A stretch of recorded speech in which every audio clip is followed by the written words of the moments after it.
All right, guys. As the feast looms closer and the daylight begins to wane, casting long shadows across the camp, what would you like to do? Well, assuming we have rendezvoused with the rest of the group, we should all probably head to the main square of the camp. You haven't even told us how it went yet. Is it all going ahead as planned? Did Grizzletooth get everyone on board? Yeah, the plan is set. All that's left for us to do now is show our faces to make sure that they don't lose their nerve. The only problem I see is that Mite will have to dip out every hour to recast his disguised self. Do you have enough spell slots for the night, Mite? Yeah, that shouldn't be a problem. I'll probably just disappear for a minute or two at the 55-minute mark of every cast. All right then, let's head to the main area because I'm starving. Raarh, you're not eating a thing, remember? Oh yeah, right. Come on, man, don't be slipping up and doing something stupid. Drink as much as you want. We know you have the constitution for that. But no food. Do you hear me? No food. Yeah, I heard you the first time. Okay, Joe, I'm going to cast Disguise Self, so I retake the form of Elder Rattlebone. Then we can make our way to the square. Okay, then. You all find yourselves moving toward the main gathering area. The atmosphere is electric with an excitement that seems to vibrate through the ground and into the soles of your feet. More and more goblins and ogres begin to converge, their faces illuminated by the burgeoning fires that roar and crackle in the fading light. Barrels of grog are rolled out, their lids popped with a resounding cheer that echoes through the open space, signaling the start of the night's revelries. The air fills with the rich, tantalizing scents of cooking stews and exotic spices, promising a feast that caters to the most diverse of palates. Around you, the camp transforms. Small groups huddle together, sharing stories and laughter, while others test their strength in impromptu arm wrestling bouts, their grunts and cheers adding to the cacophony. Above, the sky darkens to a deep velvet, stars beginning to twinkle into existence, overseen by a crescent moon that casts a silver glow over the festivities. The fires grow larger, sending sparks dancing into the night sky as if trying to compete with the stars above. The warmth from the flames wards off the evening chill, drawing attendees closer into its embrace. Goblins, ogres, and other creatures of the night come together in a display of camaraderie and unity that belies the often chaotic nature of their daily lives. As the celebration picks up, music starts to weave through the air, a frenetic melody played on makeshift instruments that somehow harmonize into a rhythm that's impossible not to move to. The ground becomes a tapestry of dancing feet, stomping and swirling in rhythm with the pulsating beat. Damn, this is my kind of jam. I'm kind of tempted to get my groove on. Don't do that. We should all stay together and avoid partaking in anything too obnoxious. That's a terrible idea, Alexandrew. Nothing would scream out suspicious like a bunch of outsiders sticking together and not getting involved with anything. Raarh, you absolutely should do whatever you want to, but keep your eyes peeled. Tronald's right. We should get involved as much as we can. Yeah, boy. Joe, I begin tribal dancing and grooving towards the fire. Oh my God. Ha! Okay, roll a performance check for me, Raarh. Ooh, that's a natural 19 for a 17 total. Raarh. Feeling the pulsing rhythm of the camp's music and the energy of the gathering crowd, you decide to embrace the moment. Moving towards the fire, you begin to dance in a tribal manner, your movements both bold and uninhibited, drawing on the primal energy that fills the air. Your steps, echoing the rhythm of the beating drums, seem to resonate with the very earth beneath your feet, a reflection of the wild, untamed spirit of the camp. As you lose yourself in the dance, the goblins around you pause, their attention captured by the sight of your towering figure moving with such freedom and power.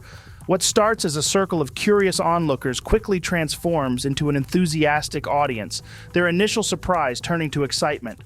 Inspired by your example, the goblins begin to mimic your movements, each adding their own unique twist to the dance. The space around the fire becomes a whirlwind of activity, a kaleidoscope of bodies, each moving in harmony with the tribal rhythm you've introduced. See, he's already making friends. Joe, I want to run up to Saxy, grabbing him and dragging him into the center of the mosh to join in the dancing. No, you fucking don't, dude. Oh, yes, I fucking do, dude. Lol, roll a contested strength check.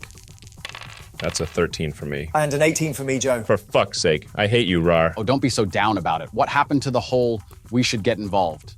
Go out there and enjoy yourself, Saxy. Ha. Roll a performance check for me, Saxy. But I don't want to. Well, you gotta, dude, else you're gonna look really awkward. Fine.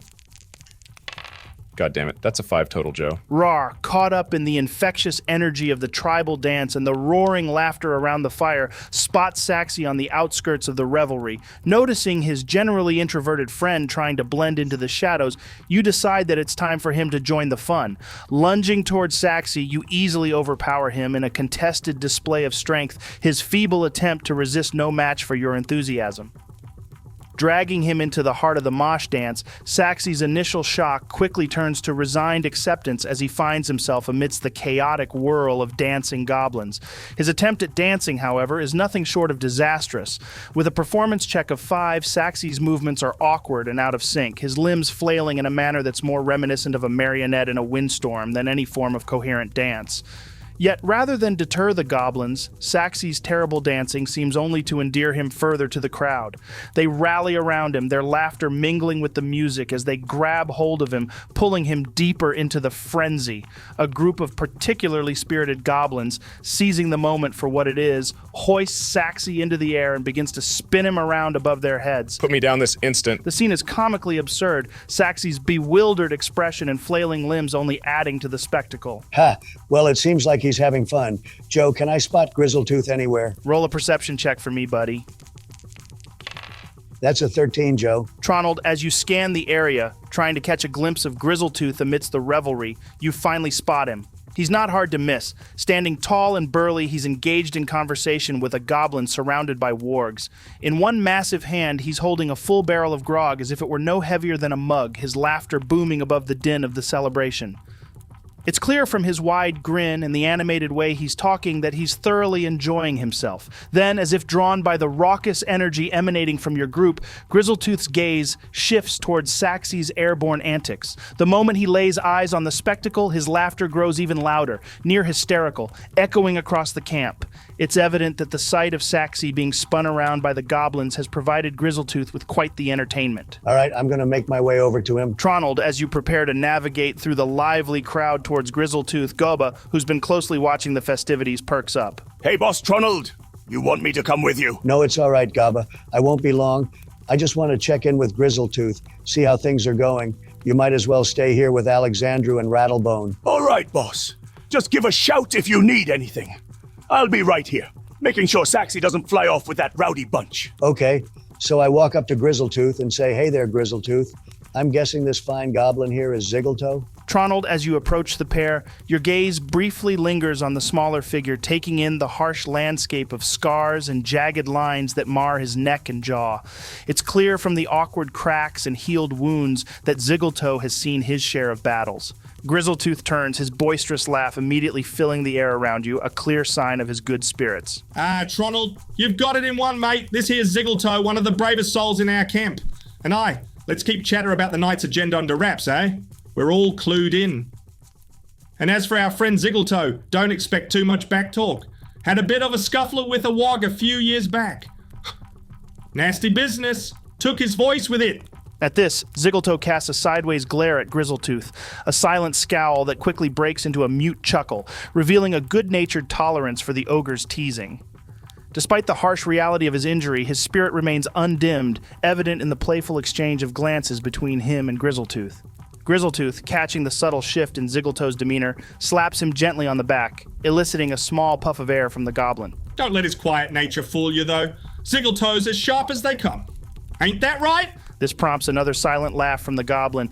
He then turns his attention back towards you, Tronald, his expression becoming more focused as the joviality of the moment is set aside. So, Tronald, what brings you weaving through the crowd to us? Got something on your mind? Or are you just looking to share a drink with two of the camp's most charming inhabitants? I just wanted to see how you're doing, buddy.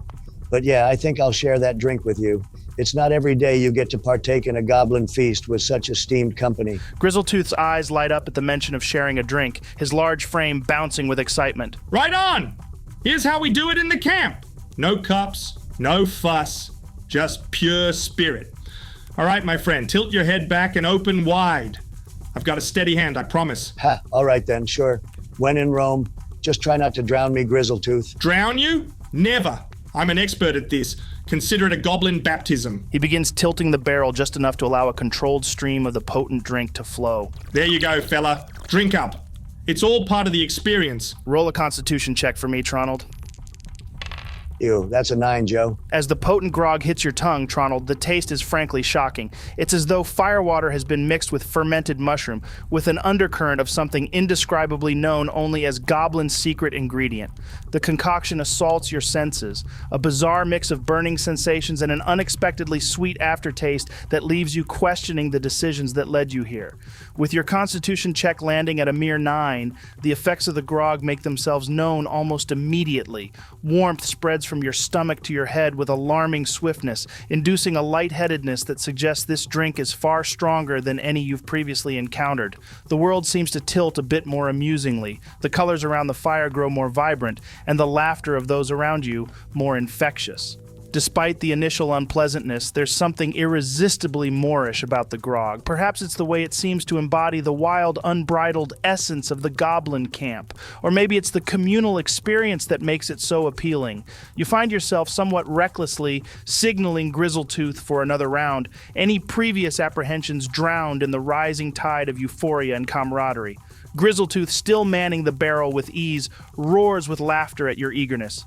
In a rotating ritual, Grizzletooth pours for Ziggletoe and then for himself, each swig of grog deepening the bond among you. You know, Grizzletooth, Grizzly Tooth. I've never actually seen a warg before, not up close. Funny, isn't it? Grizzletooth, swaying slightly with his own share of inebriation, lets out a deep, hearty laugh that seems to rumble from the depths of his belly. Never seen a warg, eh? You're pulling my leg, Tronald? Everyone's seen a warg, especially round these parts. Nah, it's the truth. I swear it, you know. Always heard about them, sure.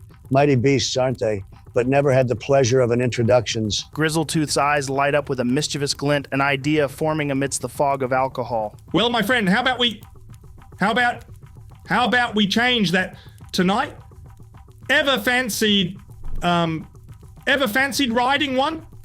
Because if you want to be up for it, I reckon we could make it happen.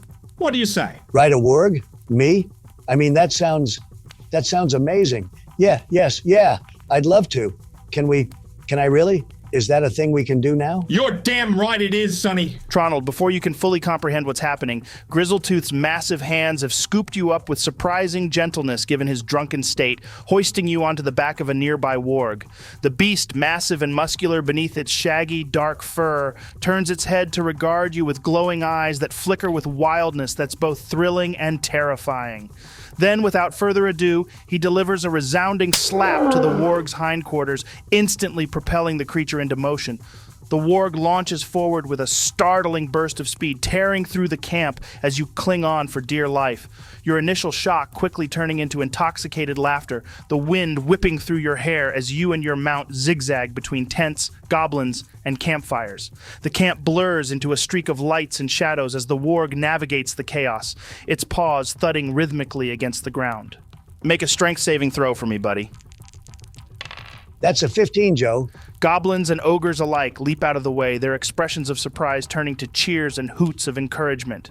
"Go on, lad, ride that warg," echoes through the camp, turning the impromptu sprint into a spectacle of celebration. Now this is warg racing. Fully immersed in the moment, you can't help but feel a rush of freedom and exhilaration, the thrill of the ride eclipsing any fear or hesitation. Grizzletooth, watching the scene unfold with a wide grin plastered across his face, roars with laughter, immensely pleased with the success of his impromptu plan. As the warg makes a final dash through the central gathering space, the cheers reach a crescendo. Eventually, the warg slows to a stop at the far end of the camp, panting and snorting, allowing you to slide off its back, buzzing with adrenaline. You look back towards Grizzletooth and the cheering crowd as you fall onto your back, disoriented and incredibly nauseous. Well, at least I've got a good vantage point to see that unfold. Can I try get down yet, Joe? Sure, buddy. Make a strength check for me. Oh, for fuck's sake. That's an 8. Saxy, as you attempt to free yourself from your airborne predicament, you make a feeble attempt to wrestle your way down from the goblin's enthusiastic grip. However, the spinning leaves your strength significantly sapped, and your disappointingly low strength check renders your efforts to escape almost comically futile. The goblins, ever enthusiastic and eager to please, completely misinterpret your tugs and squirms. "He's wanting to spin faster, boys," one of the goblins shouts gleefully, entirely misreading your intentions. The announcement is met with raucous approval from the group, and before you can voice your protest, the goblins redouble their efforts, spinning you around with even greater zeal. The world around you becomes a dizzying blur of firelight, dancing shadows, and the beaming faces of goblins caught up in the thrill of the moment. Your attempts to communicate your desire to be let down are drowned out by the laughter and the crackling of campfires, your voice barely a whisper against the cacophony of the celebration. Should we help him? And ruin all the fun he's having? Nah, leave him be. I'm sure he will leave when he's had enough. Well, I'm back anyway now, guys. That's enough dancing for me. For now, at least. I don't know if I'd call what he's doing as having fun.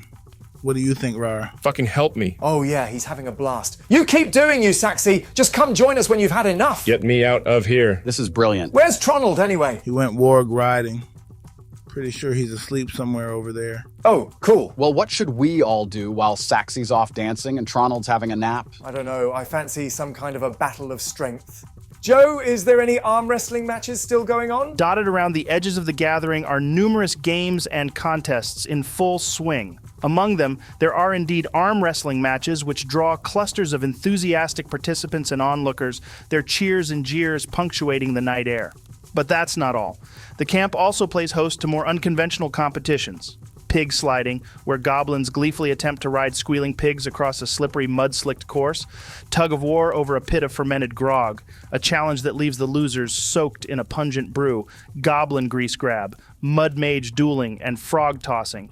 Then there's dice games that seem to involve more arguing about the rules than actual playing. Oh, well, shit. I don't know if I want to do arm wrestling anymore. The others sound much more fun. Well, I'm probably going to head over to the dice games. See if I can swindle some of them out of their gold. I'm feeling frog tossing, not gonna lie. I think Saxy and Tronald would enjoy mud mage dueling. One sec, I'm just gonna go and get them both. Joe, I walk up to Saxy and drag him out of the crowd of goblins. Well, it's about goddamn time. Them crazy little bastards nearly killed me with the amount of G-force they put my body through. Then I go and find Tronald, slapping him across his face to wake him up. Is it time for breakfast, Mother? Yeah, it's me, sweet old mummy. Unfortunately, though, there's no breakfast for you. But you've got a choice. Do you want to do some mud mage dueling or pig sliding? I'm sorry. Some what or some what? Honestly, right now, I'm down for anything. That grog got me feeling good. Why don't you two mud mage duel each other?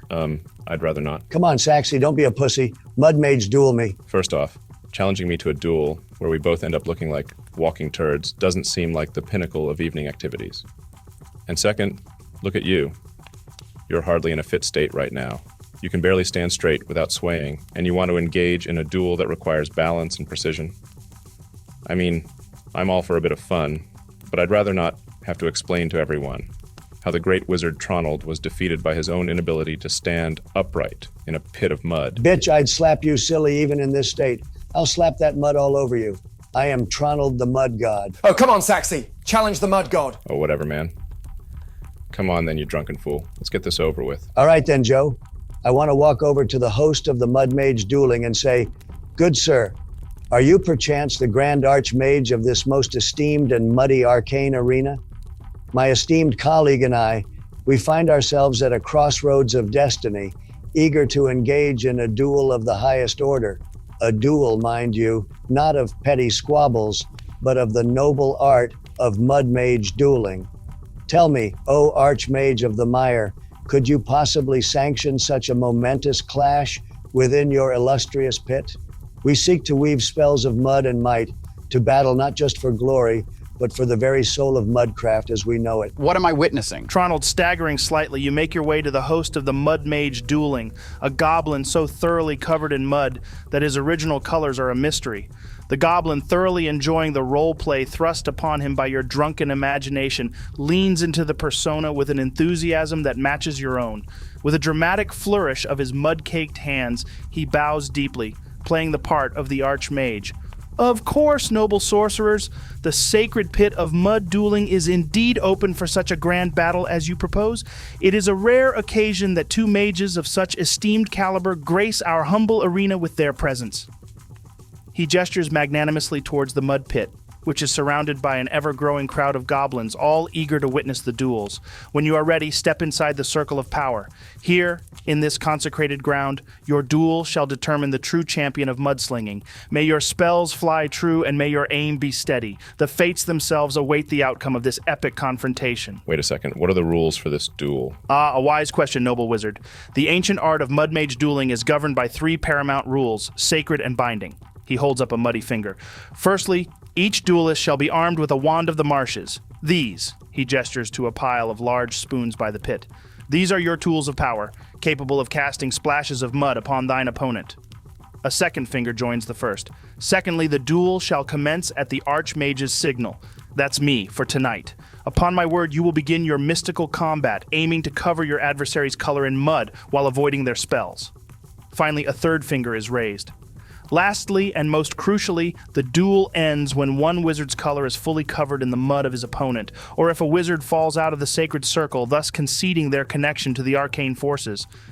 Such a defeat marks the end of the contest. What do you mean, colors? What exactly are we trying to hit? Dropping the grandiose act of the Archmage, the goblin host reverts to his crude, straightforward goblin manner, a sly grin spreading across his mud-splattered face. Ah, right. Let me lay it out plain and simple for you. Each of you gets a big old target strapped to your chest, real colorful like.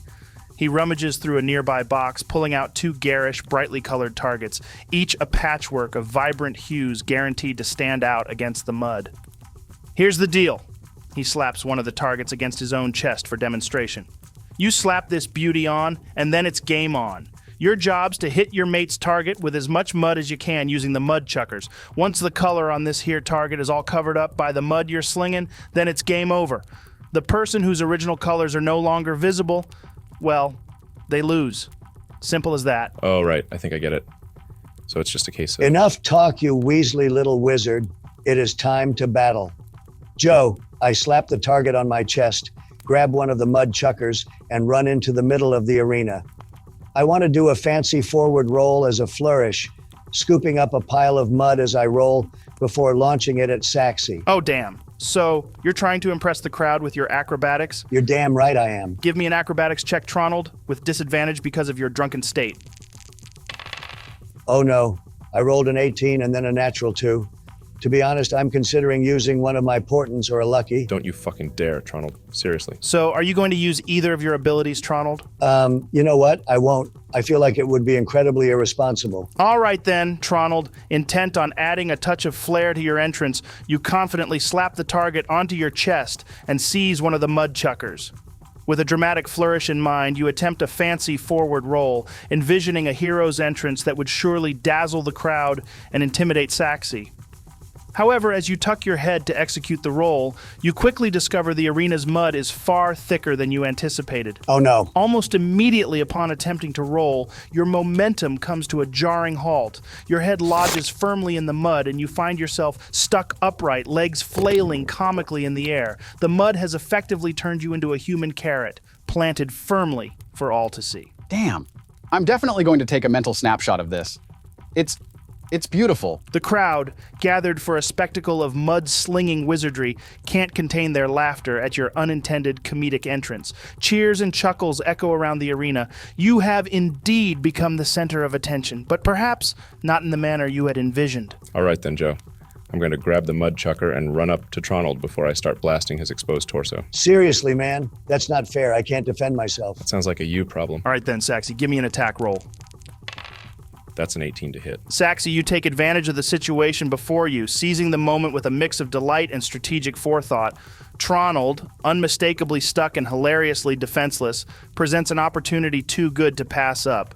You grab your mud chucker, aim, and let loose a barrage of mud directly at the brightly colored target pinned on Tronald's chest. As the mud flies, you watch with satisfaction as it splatters across Tronald, effectively covering the target and sealing your victory in the most unconventional way possible. Tronald, unable to move or retaliate, is left at your mercy, and the crowd once again erupts into cheers and laughter. The goblin host, once again embodying the role of the Archmage of Mud, steps forward amidst the revelry. By the powers vested in me by the sacred mud, I hereby pronounce you mysterious champion as the victor of this illustrious duel.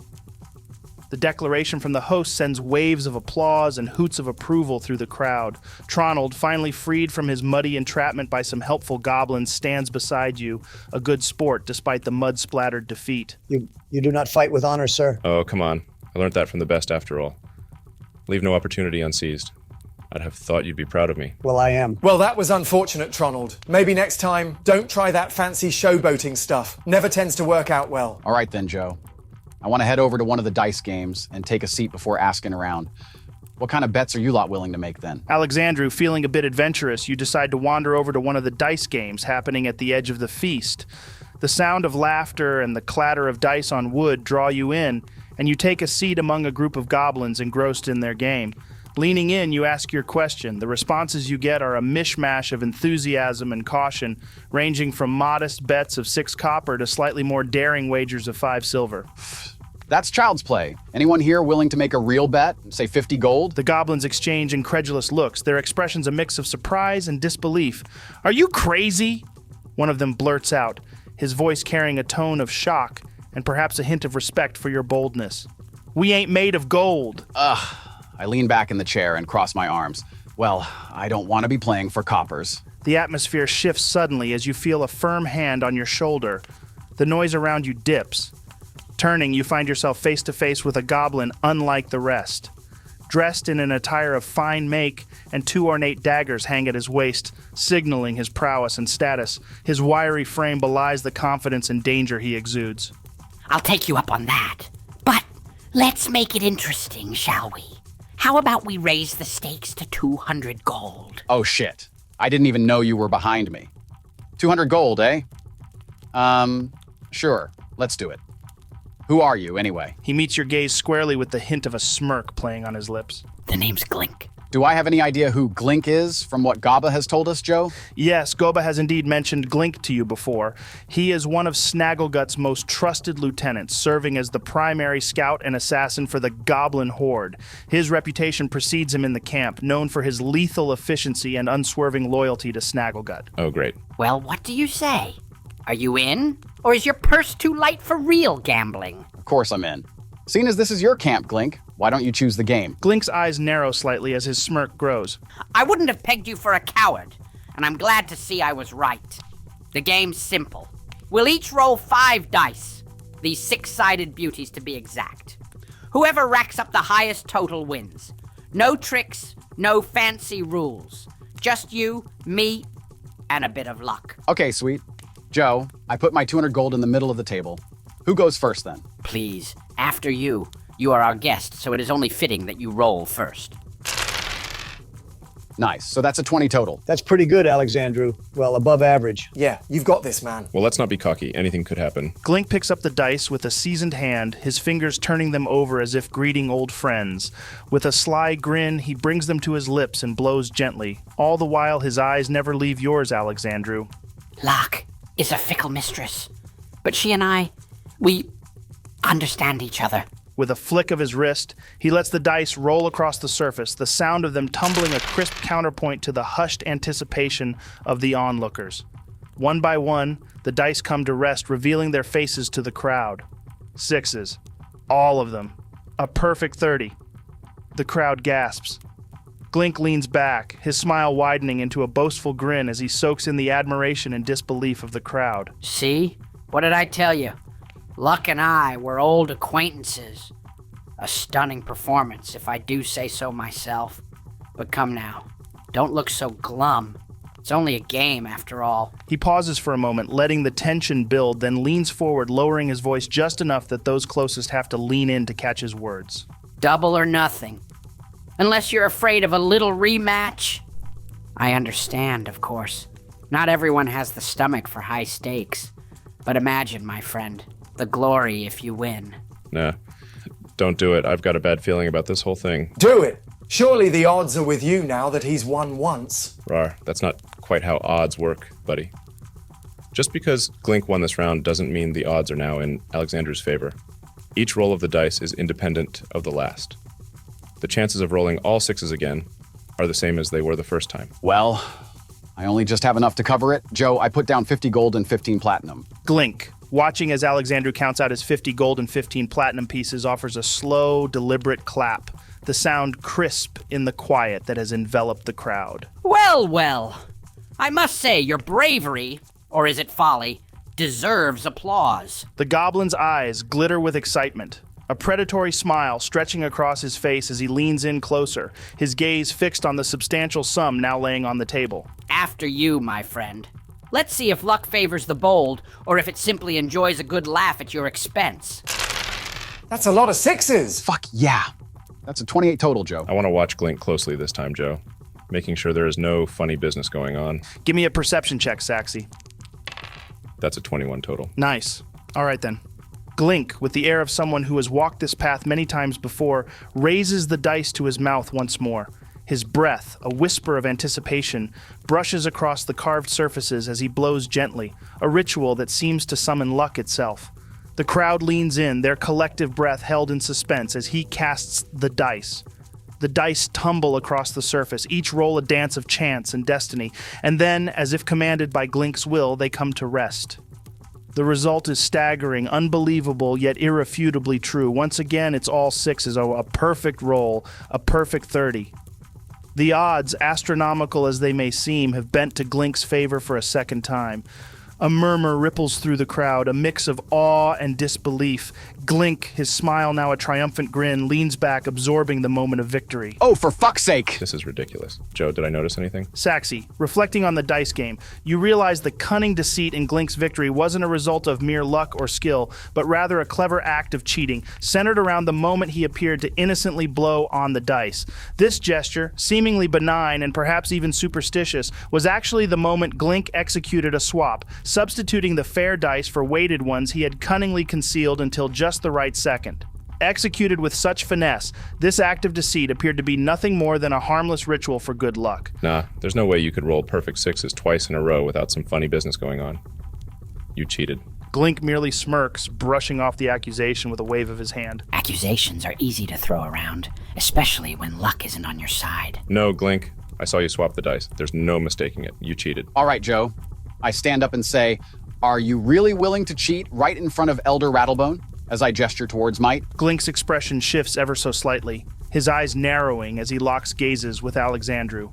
Then, with a cold, calculated calm, he leans forward, his voice dropping to a chilling, ominous whisper. Yes, it would be most unfortunate if someone were to have cheated in the presence of Elder Rattlebone, wouldn't it? But then... His gaze drifts over towards Elder Rattlebone as a venomous smile creeps across his lips. One must be certain of who truly stands before them when they make such accusations, no?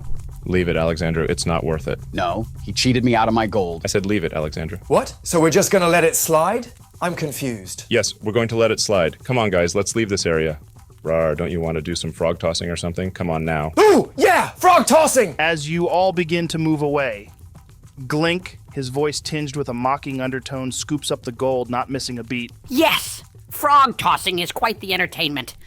But I'm afraid you won't have time for that. It's time for the boss to make his speech. Glink's words spark confusion, prompting you to glance around, searching for the source of his implication. Then, you see him, a massive goblin, his stature rivaling that of Raarh, making his way toward the center of the camp. His approach is deliberate, each step commanding attention. He's clad in armor that seems to be forged from the darkest metals, adorned with spikes and etchings that tell tales of battles past. In his grip, he holds a weapon that is as much a piece of art as it is an instrument of war, a massive axe, its blade glistening ominously in the firelight. His face is a mask of stern resolve, every line and scar speaking to a life of conflict and power. The camp falls into a hushed anticipation as he moves, his presence drawing the eyes of every goblin and ogre present. With a presence that feels as if it could silence the very stars, he makes his way to a grand chair placed front and center of the gathering. Listen up, you lot. Another night under the stars. Another feast to fill our bellies. But not all is well in our mighty horde. Our spoils have been leaner than usual. The farms, the villages, they're fighting back harder, costing us more than they're worth. And let's not forget our fallen at the last raid, Mud, Slud, and Braga. Gone! leaving gaps in our ranks that need filling. But who to pick? Who among you is ready to step up to replace those we've lost? Hey, Tronald, I don't like this. I don't like it one bit. Why? What's up? I don't know, man. Ever since we ran into Glink, I've just had a sick feeling in my stomach. The way you talked about Rattlebone, it was unsettling. As Snagglegut's challenge echoes through the camp, a surge of excitement ripples among the goblins. They throw their hands up, bouncing eagerly, each hoping to be chosen to fill the void left by the fallen. The camp buzzes with a mix of anticipation and nervous energy, a cacophony of voices rising to seize the opportunity laid before them. Snagglegut observes the fervor his words have incited, a sly grin spreading across his menacing face.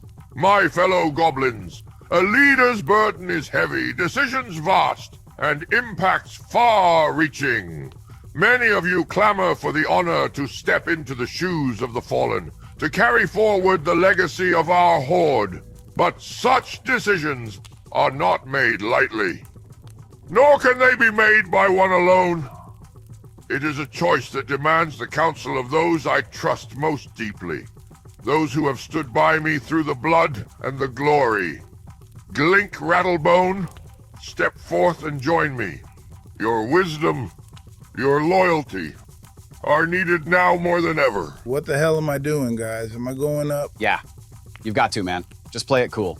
Remember, you're Elder Rattlebone, feared and respected. I just don't know, dude. Alexandrew's right. You've got to, or the plan's a bust. All right.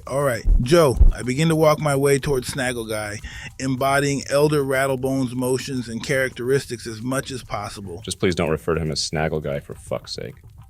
Play it cool, man. Give me a performance check, Mite. Nice. That's a 23 total, Joe. All right, Mite, as you make your decision, you begin your approach towards Snagglegut, taking careful strides that mimic Elder Rattlebone's unique mannerisms and gait as closely as possible. Your heart beats a tense rhythm, aware of the critical eyes that follow your every move, but you hold your head high, embodying the character you've taken on with as much authenticity as you can muster. Snagglegut, noticing your approach, opens his arms in a gesture of welcome, a grandiose display meant for the eyes of the horde. As you draw closer, he envelops you in an embrace, his arms encircling you with a strength that surprises you. The hug, meant to be a warm greeting between old allies, borders on the uncomfortable, then veers sharply towards painful. You can feel the sheer power of the goblin leader. It's then, in the midst of this tight embrace, that you feel Snagglegut's breath against your ear. His voice, low and laden with ominous intent, carries a chilling message meant only for you. Hello, old friend. Why, Snagglegut, my dear, it's a pleasure to see you in such robust health. But truly, I believe our input here is unnecessary. You are our esteemed leader, and rightly so. The decision should be yours alone to make. Snagglegut's response is almost immediate, his face breaking into a sickening grin that doesn't quite reach his eyes. Oh, I know. I plan to. Consider it a bit of crowd-pleasing. After all, what's leadership without a little display of power and decision-making? It reassures the masses, gives them something to talk about, gives them something to fear. But dear Rattlebone, your presence here by my side, it's more than just ceremonial. It's symbolic, isn't it? A show of unity, of unwavering support among the top ranks. It sends a powerful message, one that's not lost on our little family here. After a few moments of pretend chatter, Snagglegut turns back to face the expectant crowd, his demeanor shifting as he prepares to make his announcement.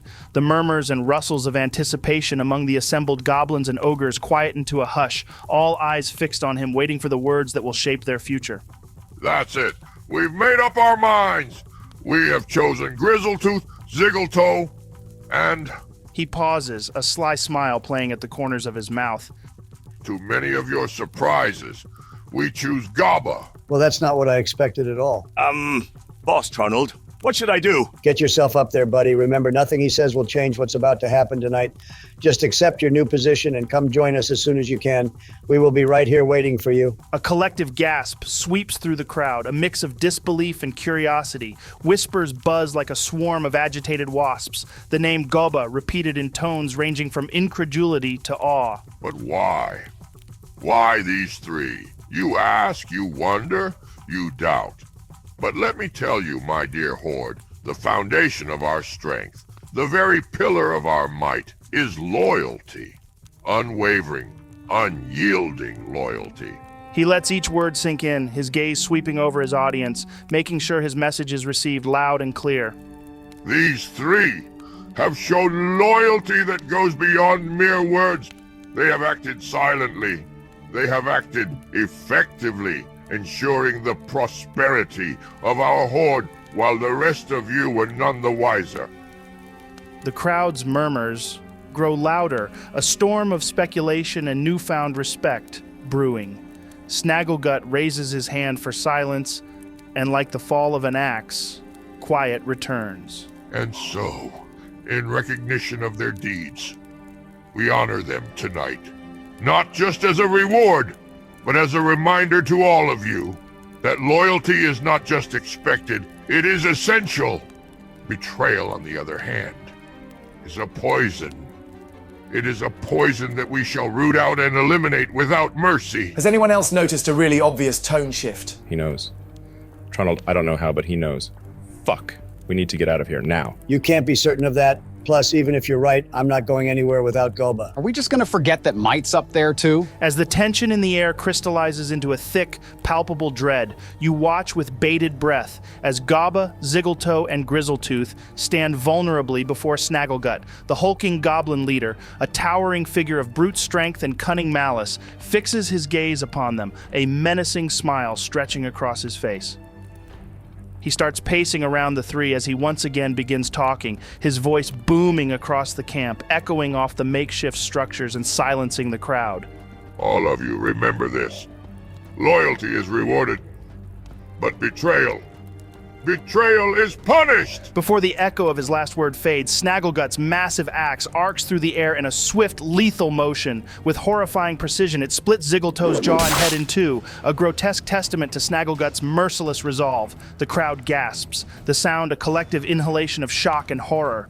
Without a moment's hesitation, Snagglegut redirects his monstrous strength, aiming a fatal blow at Goba's skull. Goba, no! In a breathtaking display of defiance and quick thinking, Grizzletooth intervenes. With lightning-fast reflexes, he brandishes his club, intercepting the axe's descent mere inches from Goba. The force of the block sends reverberations through the air. Using his other hand, Grizzletooth thrusts Goba off the stage, an act of desperate protection. The tension escalates as Glink, with predatory swiftness, seizes you, Might. A dagger presses coldly against your neck, its threat of death chillingly clear, immobilizing you with fear. The battle rages on. Snagglegut, unfazed by Grizzletooth's intervention, parries away the club with a growl of frustration. He then spins viciously, his axe striking with devastating force, sweeping Grizzletooth's legs from under him. The crowd watches in stunned silence as Grizzletooth collapses to his knees, vulnerable and exposed. With a roar of triumph, Snagglegut delivers a powerful kick to Grizzletooth's back, sending him sprawling face down into the dirt. The impact is brutal. We gotta move. Now. Snagglegut, his face contorted in a mask of rage and bloodlust, turns his baleful gaze upon the crowd, his finger pointed accusingly at Saxy, Tronald, Alexandrew, and Raarh. The silence that follows Ziggletoe's and Grizzletooth's assault is thick, heavy with the scent of fear and the iron tang of blood. With a voice that cuts through the tension like a blade, he bellows his command, each word a thunderous decree fueled by unbridled fury. Seize them!